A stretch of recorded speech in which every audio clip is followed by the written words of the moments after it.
Bismillahir Rahmanir Rahim. Assalamu alaikum, respected viewers. We are once again back with your favorite current affairs program, Beacon. In this program, we take a leading socio-political issue, invite a special guest to discuss that issue in detail so that our viewers can gain a better insight. Today's topic is Saudi Arabia, past, present, and future. We are all aware about the extremist religious identity which Saudi possessed for decades under the guise of Wahhabism sect, where they promoted, supported, and spread terrorism in various parts of Muslim world and even reached Europe. Over the last 2 years, Saudi has been changing its policy, and Mohammed bin Salman has resigned his nation from Wahhabism and moving in totally opposite direction of liberalism, and wants Saudi to become the most liberal Muslim country in Middle East, leaving UAE behind. What is the background to this? Where all this is heading towards, and where will it end? To answer these questions, we have invited a very special guest, Dr. Zafar Bangash from Canada. Zafar Bangash is a noted Islamic movement journalist and a commentator in Toronto, Canada. He is director of the Institute of Contemporary Islamic Thought and on the editorial board of Crescent International, the world's longest-running Islamic movement magazine. He is also Imam at the Islamic Society of York Region's Mosque and Community Centre in Richmond Hill, Ontario. Dr. Zafar Bangash is a strong supporter of Islamic revolution and has been promoting the ideology of Imam Khomeini globally amongst Muslims. Assalamu alaikum, Dr. Zafar. We warmly welcome you to our program and hopefully you are doing well. Wa alaikum salam wa rahmatullah, and I hope that all of you in the studios over there are well as well. It's our pleasure to invite you to our show today, and we hope our viewers will gain a lot from your deep political insight. As you're aware, our topic today is related to Saudi Arabia, specifically the wave of liberalism that has started in Saudi over the last few years under the Crown Prince Mohammed bin Salman. We would like to start with our first question. Saudi historically has been an extremist religious nation, and globally the Muslims have very high respect for Saudi due to Haramain, the Holy Kaaba and Prophet's shrine. This has also given Saudi a mileage to be a sort of leader of Muslim Ummah. So now, all of a sudden, in a very short period, Saudi has moved towards liberalism. That too by publicly denouncing Wahhabism, not taking gradual but rapid steps. What do you consider as the real background behind this move? Bismillahir Rahmanir Rahim. With respect to the Saudi drive towards so-called liberalization, is the fact that there is a young man, inexperienced, impulsive, prone to bouts of anger and other temperamental problems, that most of his policies, since he became the crown prince, or in fact, as soon as his father took over the kingship, King Salman, Mohammed bin Salman was appointed defense minister as well as chief of the royal court, and he was basically the de facto ruler. And since he was very young and inexperienced, and there were a number of other princes that were senior to him and much more experienced, and they had a lot more contacts worldwide, Mohammed bin Salman had to embark on various policies in order to ingratiate himself to the West. What he basically calls liberalization, and his media supporters in the West call liberalization, is not actually liberalization. It is vulgarity that is being introduced in the Saudi society that had for at least 90 years been following a very strict religious interpretation of Islam, and they basically pretended to be the leaders of the Muslim world.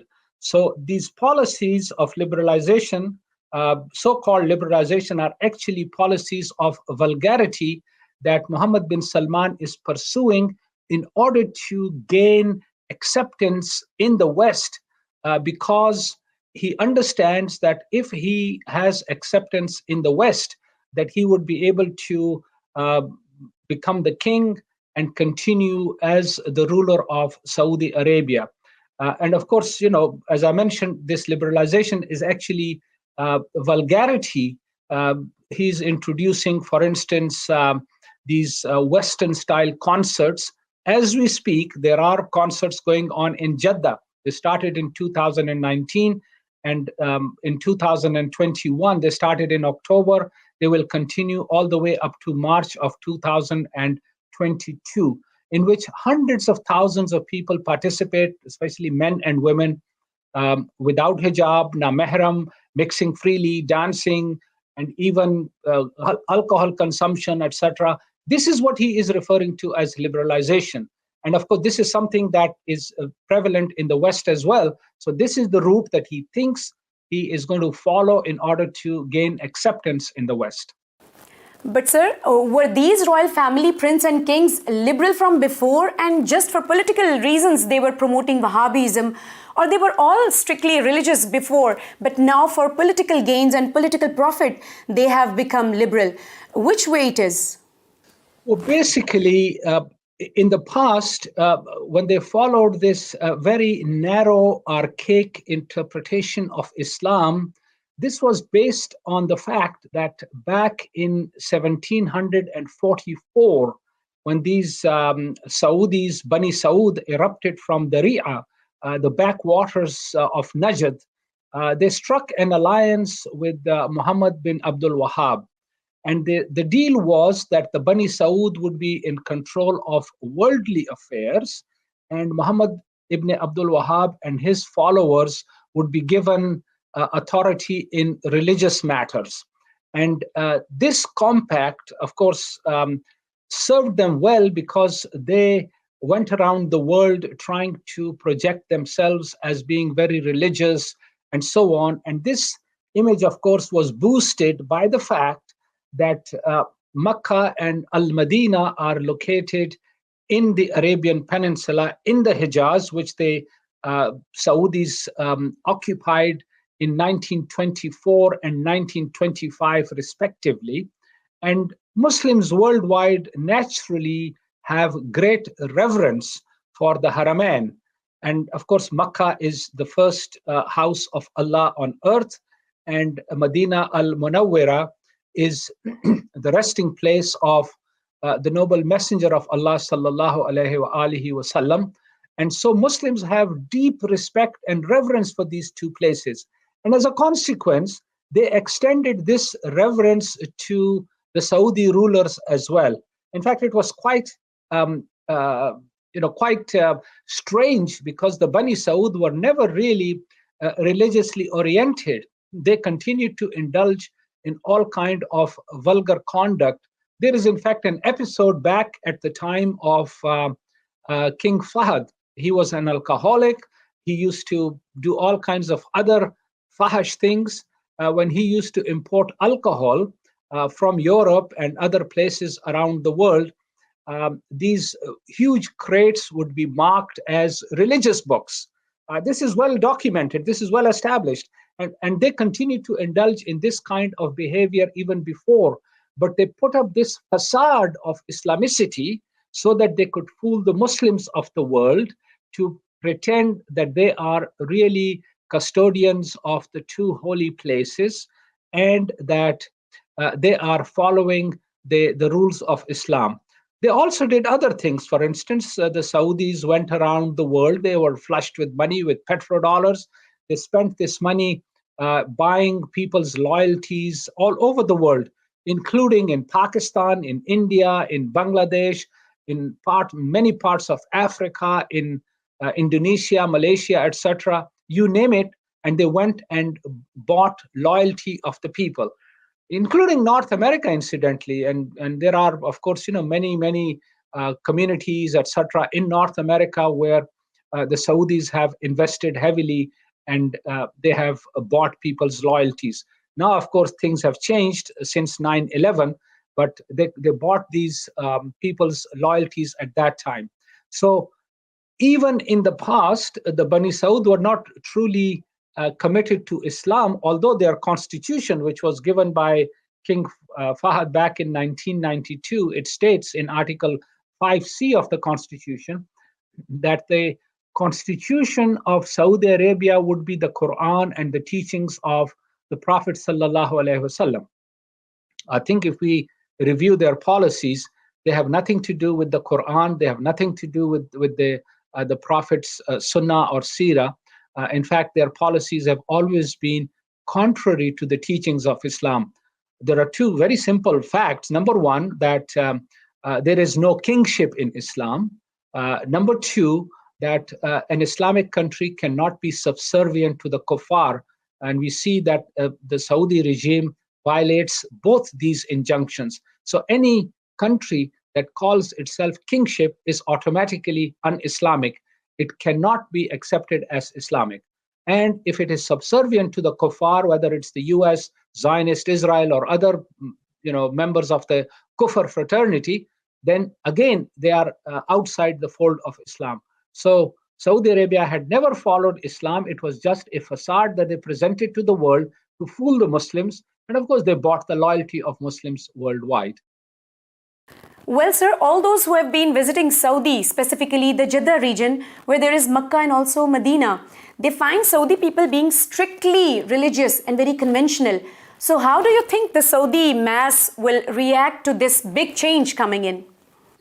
Well, there are several questions that need to be addressed one by one. The first question with respect to the people that live in the Hijaz. It is true that the people of Hijaz are different from the people in the rest of the Arabian Peninsula. The people of Hijaz, obviously, because of the fact that they live in Makkah and Al-Madinah, have a different approach and inclination to Islam. In particular, I would say in Medina, there are, in fact, many people, they are very good Muslims. They adhere to the teachings of Islam. They have deep love for the noble messenger of Allah, sallallahu alaihi wasallam. They even in the past and still do, they organize milad programs, but in their homes, because the Saudi regime does not allow these kinds of celebrations to take place. So this is one aspect. With respect to the reaction of the people, let me first of all explain that in what is referred to as Saudi Arabia, what it implies is that this Arabian Peninsula that was named Arabian Peninsula by the Nabi sallallahu alaihi wasallam, that the Saudis have changed its name to Saudi Arabia, as if to say it is owned by the Saudi family. Now, of course, in the Arabian Peninsula, there are many, many different tribes, not just the Saudi clan. There are many different tribes. So number one, by them declaring this Arabian Peninsula as Saudi Arabia, it is a mega bid'ah. Bid'ah is a word that they use, the Saudis use very liberally, but they are actually, or they have indulged in a mega bid'ah by changing the name of the Arabian Peninsula to Saudi Arabia, number one. Secondly, there have been, over many years, scholars in the Arabian Peninsula who have objected to the policies that the Saudi regime is pursuing. And in particular, since King Salman became the king and his son Mohammed bin Salman became the de facto ruler, and the kinds of policies that he is pursuing, these have aroused concern among many scholars. These are religious scholars, these are academics, these are lawyers. Even prior to that, actually, there were scholars, they've been languishing in prisons. I can tell you, right now, as we speak, there are thousands of political prisoners in jails in Saudi Arabia. Last year, that is 2021 in October, Sheikh Musa al-Qarni, a well-known, respected scholar in the Arabian Peninsula, died in prison, in Dhahban prison, which is in Jeddah. Right now, there is Sheikh al-Auda, Salman al-Auda, who was arrested in September of 2017. And why was he arrested? Because in one of his, after one of his prayers, he prayed that may Allah reconcile the hearts of the people and rulers of Saudi Arabia and Qatar.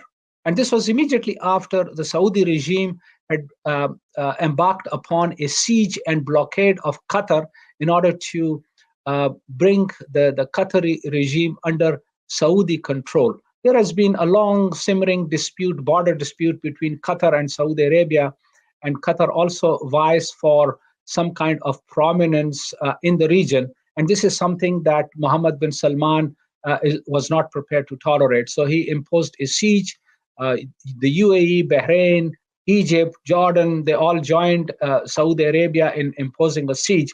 But thanks to the support of the Islamic Republic of Iran and Turkey, Qatar was able to weather that siege and came out much stronger. Now, when Sheikh Salman Al Auda prayed that Allah should reconcile the hearts of the Saudis and the Qataris, he was arrested and charged with sedition and disloyalty to the kingdom. And in fact, the prosecutor even called for a death sentence for him.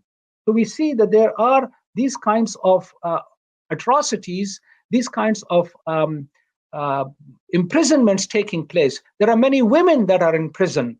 In fact, one of them, Samar Badawi, is well known. She was arrested in 2018. And what was her crime? She called for allowing women to drive cars and for women to have the right to vote. Now, of course, in Saudi Arabia, there is no such issue as voting to elect the king or elect the government. Basically, they have a consultative assembly in which they offer advice.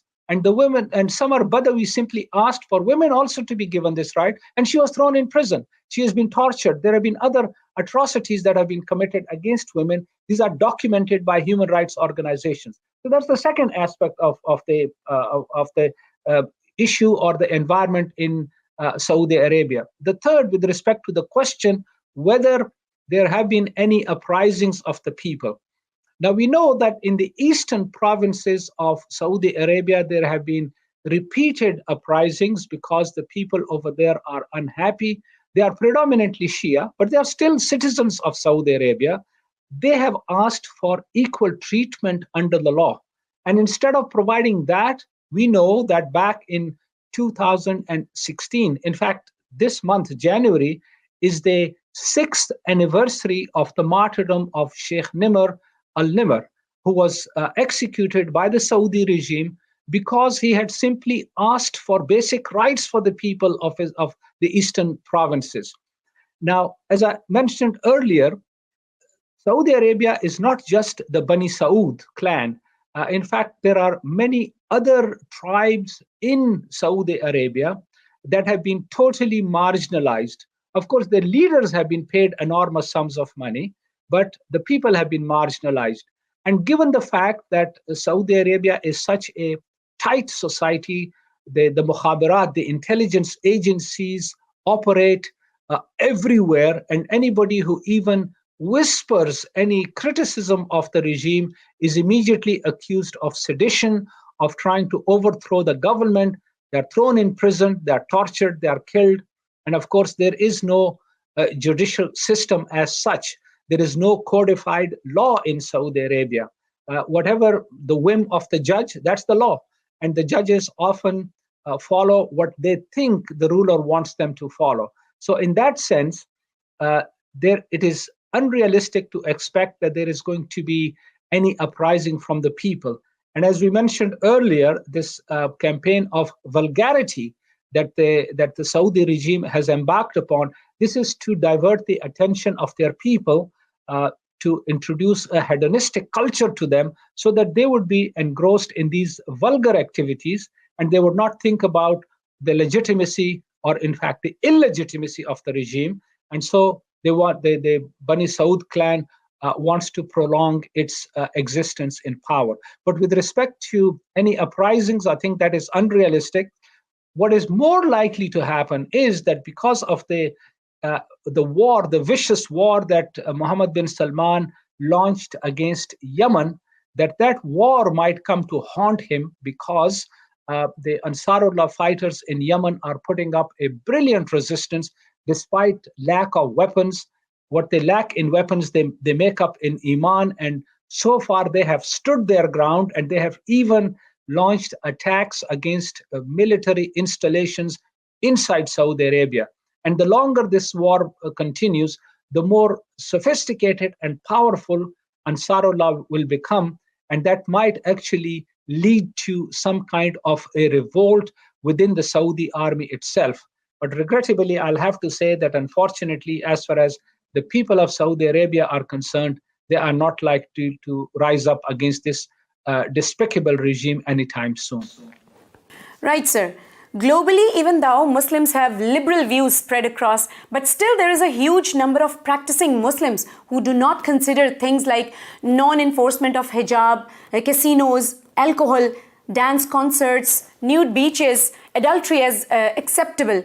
And Saudis enforcing these evil traits. So what would, or is this the global impact of these liberal moves by Saudi on global Muslims? Will they still consider Saudi as their ideal, or they will distance from Saudi? Well, informed Muslims have never considered Saudi Arabia as the leader of the Muslims. Both here in North America, in Europe, in other parts of the Muslim world. I mean, I can mention to you a number of countries in the Muslim world, particularly places like Malaysia and Indonesia, for instance.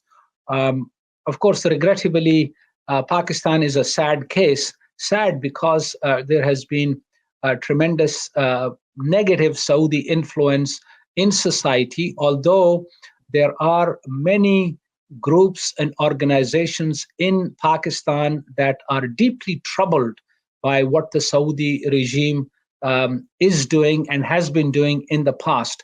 So with respect to the acceptance of Saudi Arabia as the leader of the Muslims, I think that is really a propaganda tool that the Saudis have used because they have used their enormous wealth to buy people's loyalties. I was personally struck by the fact that until a few years ago, there was hardly any criticism of Saudi regime policies in Pakistani media, but now it has started. I recall back in 1985, we in the Crescent International magazine had published an editorial criticizing Saudi policies. And this editorial was reproduced by a Pakistani newspaper in Islamabad. And of course, the intelligence agencies and the information ministry immediately contacted the editor of this newspaper and threatened him, saying that you are trying to disrupt Pakistani relations with Saudi Arabia by publishing this article in your newspaper. And the poor editor had to explain to the information ministry officials that, well, this is not something that we wrote. This was published in Crescent International magazine, which is published from Toronto, Canada, and we simply reproduced it.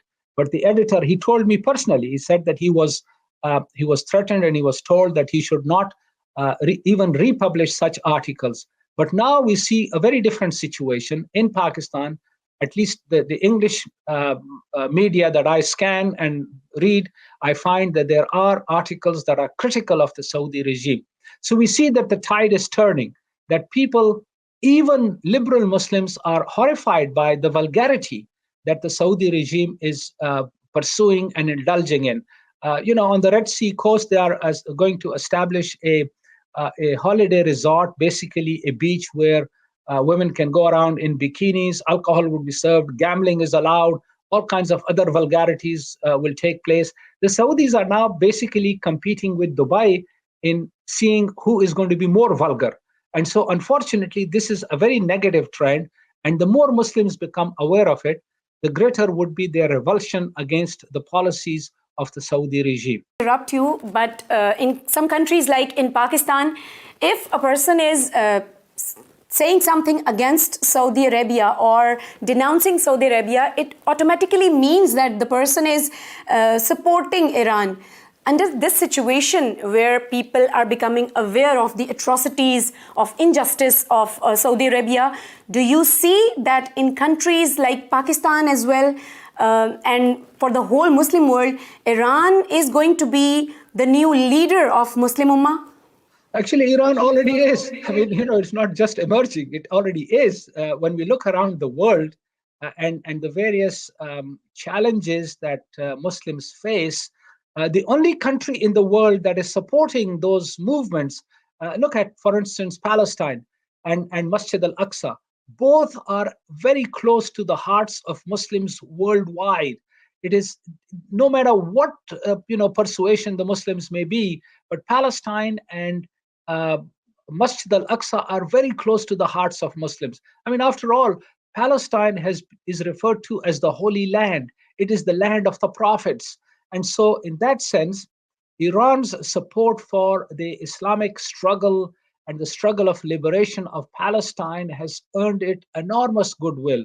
The same applies to Iran's support for instance, Hezbollah's right to defend itself against Zionist aggression. The same applies in Syria. It has been Iran's help that has enabled Syria to withstand this Zionist imperialist Saudi conspiracy to destroy Syria. Syria has been destroyed, but at least the government is still intact. The same applies in Iraq, where these Daesh terrorists were defeated through the help of Iran, and in particular, Shahid General Qasim Soleimani, whose anniversary is today, the second anniversary. And there have been programs all over the world to commemorate the martyrdom of General Qasim Soleimani. So the issue in the Muslim world is no longer Shia and Sunni. The issue in the Muslim world is who stands up for the rights of Muslims.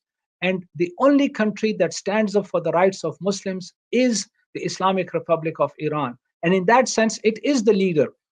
I think my humble request to the people of Pakistan would be, and I come from a Sunni background, that we should rise above these petty sectarian differences, that we should see who stands up for truth and justice and who is siding with the oppressors and the tyrants and the kuffar and the imperialists and the Zionists. And I think any thinking Muslim would clearly come to the conclusion that today it is only the Islamic Republic of Iran that is standing up with these oppressed people all over the world. And Saudi Arabia, actually, under its current rulers, have sold themselves to, they were always the puppets of the imperialists, that is the Americans. Prior to that, they were puppets of the British colonialists because they created the Saudi regime. And they have also now sold themselves to the Zionists. In October of last year, of October 2021, the Jerusalem Post had carried a report that a Saudi plane had visited Tel Aviv, gone to Tel Aviv, and then a commercial plane, and then it was followed by the Israeli airline El Al taking a flight to Riyadh. This was published in the Jerusalem Post. Now, let us remember, Saudi Arabia and Israel do not have formal diplomatic relations. So, what were their civilian airliners doing traveling to each other's capital cities? Obviously, there is a lot going on beneath the surface that has not come out because the Saudis are afraid that if they were to declare their their diplomatic relations openly with the Zionist regime, that there is going to be a tremendous negative reaction worldwide among Muslims, as well as incidentally non-Muslims. There are many non-Muslims that do not consider Israel to be a legitimate entity. They consider it a usurper colonial entity that is illegally occupying the land of the Palestinian people. So in that sense, Muslims worldwide can see that the Saudi regime does not represent the interests of the Muslims, that it is doing everything that goes contrary to the interests of the Muslims. I mean, after all, why would a Muslim country attack another Muslim country? I mean, that's what the Saudis are doing in Yemen. They have killed hundreds of thousands of people, according to UN figures. 1 million children have been afflicted by cholera. There are literally more than half the Yemeni population is on the verge of starvation, according to the United Nations itself. And so these horrors are being perpetrated by the Saudi regime on innocent Muslims in Yemen. And those Muslims that have a little bit of knowledge and understanding of global affairs clearly see that, unfortunately, the Saudi regime is nothing but acting as the agent of imperialists and Zionists, and therefore as the enemy of Muslims. And it cannot be a leader of the Muslims. The world knows the barbaric past of Saudi. They know the present as well, where their barbarism continues in Yemen. And at the same time, they have become liberal as well. What do you foresee as the future for Saudi? Will there be a rebellion and this royal family will get eradicated and Saudi will regain its Islamic identity? Or we have to bid farewell from Islam completely in Saudi? Well, basically, what I see is that uh, so long as King Salman is alive, that inside Saudi Arabia, the ruling family remains silent. But I see that once King Salman is dead, although he's currently completely out of action, he suffers from Alzheimer's, he suffers from other ailments, he has not been seen in public, he's unable to walk properly. Uh, I think that there is likely to be uh, a major struggle for power within the ruling family itself. As I mentioned earlier, there are a number of Saudi princes that are much senior to Mohammed bin Salman, and they're not likely to take it lightly. For instance, there is a prince by the name of Prince Ahmad bin Abdulaziz. He is an uncle of Mohammed bin Salman. And according to the Saudi constitution, for all it's worth, it's not really much of a constitution, but anyway, it states that when the king dies or is incapacitated, that he must be succeeded by the next brother in line. Now, obviously, Mohammed bin Salman is not the king's brother, he's the king's son. So there is a Saudi prince, Prince Ahmad bin Abdulaziz. There is also another prince, Mukrim bin Abdulaziz, that are alive. And there is Prince Talal bin Abdulaziz. So there are a number of princes that are brothers of King Salman that are alive that would have a greater claim to the throne than Mohammed bin Salman. The real deciding factor, I believe, would be what the Americans decide, because Saudi Arabia is essentially an American colony. If the Americans find that Mohammed bin Salman is becoming too much of a burden for them, we must not forget that it was on Mohammed bin Salman's orders that Jamal Khashoggi was murdered in the Saudi consulate in Istanbul in October of 2018. And because the Turkish government has pursued that case vigorously, that murder of Jamal Khashoggi, although carried out by Saudi agents, but it was on the express orders of Mohammed bin Salman, even the CIA has said so, then if the Americans think that Mohammed bin Salman is going to be too much of a problem for them and he would bring too much negative baggage, then they might get rid of him and impose somebody else. But the future of this ruling family is not certain. It is not very bright. It is possible that Mohammed bin Salman might succeed because he has imprisoned a number of his rivals. He has made a lot of changes in the intelligence agency, in the interior ministry, etc. But we cannot rule out an internal power struggle in the ruling family itself. With respect to uprising by the people, again, as I said earlier, that I do not foresee because unfortunately, the people have been now, particularly the youth, have been led on a path of vulgarity, and unfortunately, these people are quite happy indulging in this vulgar lifestyle rather than seeing the truth. That doesn't mean that there are no decent people in Saudi Arabia, but regrettably, their number is limited in terms, I'm talking about the youth, that unfortunately Mohammed bin Salman would be able to hoodwink them for a while. But the real issues, once again, to recap, is the reaction of the royal family after King Salman dies, and number two, what the Americans would think and what the future would be. But with respect to Saudi Arabia playing a role as the leader of the Muslim world, I don't see that at all anymore. It never did, genuinely speaking. It wasn't a genuine leader of the Muslim world. It simply bought people's loyalties. But now the situation has changed, and it will be very difficult for the Saudis to regain that position even marginally. Our last but very important question to you is the way Saudi has promoted extremism in Islamic world, specifically in Pakistan, Afghanistan and certain African countries. Do you think they will promote liberalism also in these countries so that Saudi maintains their leadership over them? And specifically when they have wealth, it won't be difficult for them to buy muftis and rulers to promote these evils in other Muslim countries also.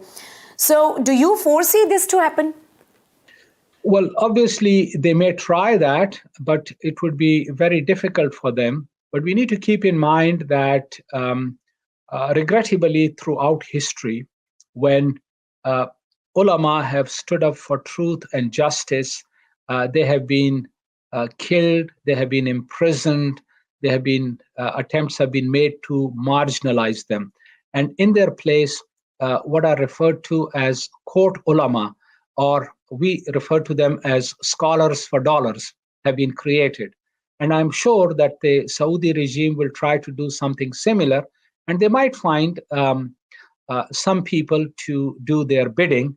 But I think in today's world, with the internet, with the social media, etc., there is enough awareness among people worldwide, and in particular among Muslims, to not be swayed by these kinds of idiotic policies, these kinds of vulgar policies. If the ulama were to do that, that they would sell their souls, then I think we can say goodbye to Islam. But I have a deep faith in the overwhelming majority of ulama in the Muslim world, that they do believe genuinely in the principles of Islam, the injunctions of Islam, Islam's principle of standing up for truth and justice, that they would stand by the truth and justice rather than succumb to petrodollars. Let me add this. Imam Ghazali, in his Ahya al-Ulum ad-Din, he had made a beautiful comment, advice actually to the Muslims. He said that you should not go to the ulama that stand as supplicants at the doorsteps of the kings. Instead, you should seek advice from those ulama to whom the kings come as supplicants. So we can see that if the Saudis buy some so-called ulama with their petrodollars, that Muslims should follow the advice of Imam Ghazali and not follow such so-called ulama, because these are ulama as-su. These are court ulama. These are scholars for dollars. They should, in fact, follow those scholars that are genuinely committed to Islam, to the principles of Islam, to the values of Islam, and to the revival and glory of Islam. Thank you very much, sir. We really appreciate and feel great honor to talk to you on such serious and important talk. Surely it will help us a lot. Thank you very much once again. It's my great pleasure. Thank you for the opportunity. Respected viewers, you have listened to Dr. Zafar Bangash views, where he says that Saudi royal family was always corrupt and they have just changed their attire. As far as uprising in Saudi is concerned, he believes it's tough due to oppression, but not impossible.